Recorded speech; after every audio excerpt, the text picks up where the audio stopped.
शुभ श्रावणी 9 मार्च भागामध्ये आता श्रावणी एवढा काही बंडफू करते। गेल्या 23 वर्षात जी गोष्ट घडलेली नसते श्रावणी ती घडून आणते।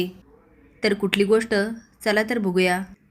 श्रावणी शुभूला म्हणते, शुभू आपल्याला होळी करायची आहे।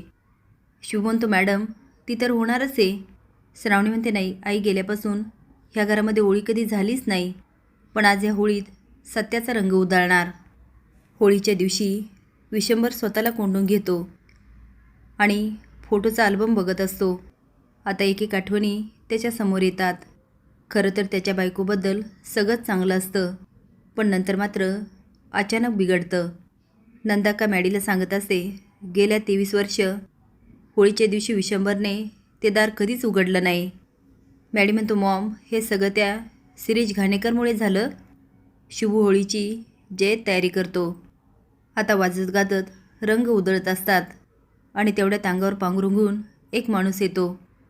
ढोल ताशाचा आवाज ऐकून विशंभर शॉकून बघायला लागतो आणि विचार करतो, हा आवाज कसला।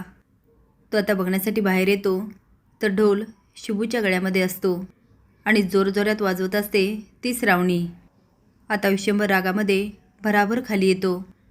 आता श्रावणी पण पुढे जाते आणि विशंभरच्या अंगावर रंग टाकत नाही तर फेकून मारते आणि म्हणते, आज मला माझ्या आईबद्दलचं सत्य ऐकायचं आहे, पण ते तुमच्याकडून नाही, शिरीष घाणेकरकडून। तेवढ्यात अंगावर पांघरून घेतलेला माणूस आत येतो।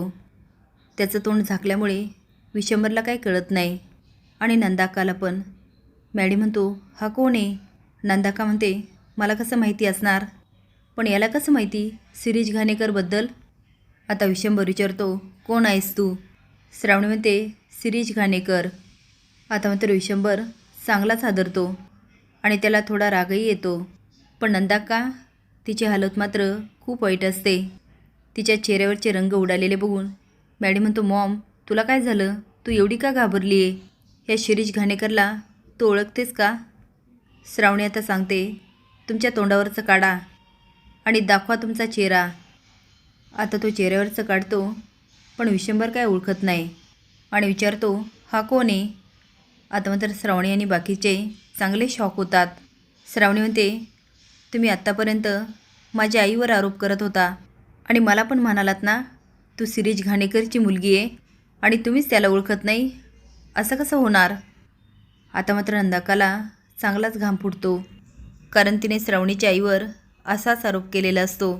आता बघूया विशंभर खरंच त्याला ओळखतो की नंदाकाचं सत्य समोर येतं।